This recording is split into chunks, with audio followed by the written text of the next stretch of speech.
So what is the name of the game for Vine Life as we approach the fall? That's what I want to talk about just for a couple minutes today. Listen, thank you for all of you who came out to the fall rededication this last Sunday. I believe it was a really deeply meaningful time as a community as we came back into the building with rededicated hearts to the Lord. We're going to have a recording of the outdoor portion for you available, and you'll get that in a link. But I want to talk about a couple things for us as we make our way through the fall. First of all, we're going to do two things. We're going to gather collectively to pray, and we're going to gather in groups to grow. Okay, if we can do nothing else as a church, that's what we're going to do as we make our way through the fall. We're going to gather collectively to pray. We're going to gather in groups to grow. So what does that mean? Sunday mornings, 10 a.m. From here on out, our building is going to be open, and our worship center is going to be open for a time of focus and intentional prayer. We're going to have music. We're going to have a short talk. We're going to live stream the whole thing. But it's going to be a time, really, we believe that this is a time for a heightened season of prayer. So as we gather collectively, we feel like that's what the Lord wants us to focus on when we come together, okay?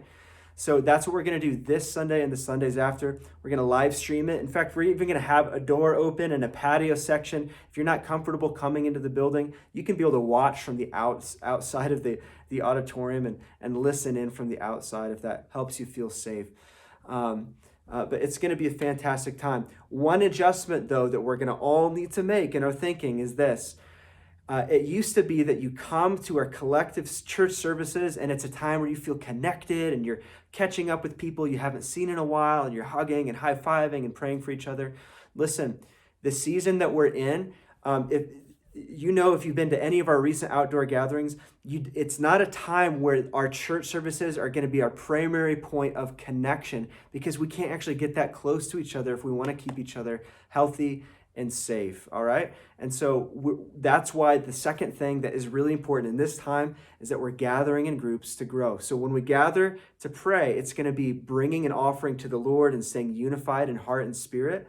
But we're going to also gather in groups to grow. That's where we're going to be around tables together or Zoom calls. That's where we're going to get into each other's lives and be able to pray for each other and disciple one another into the fullness of God's purposes, okay?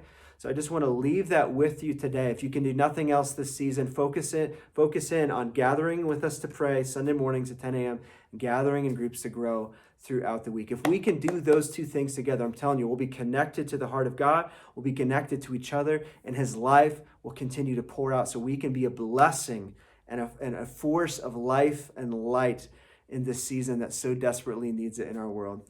Love you guys, and we'll see you this weekend.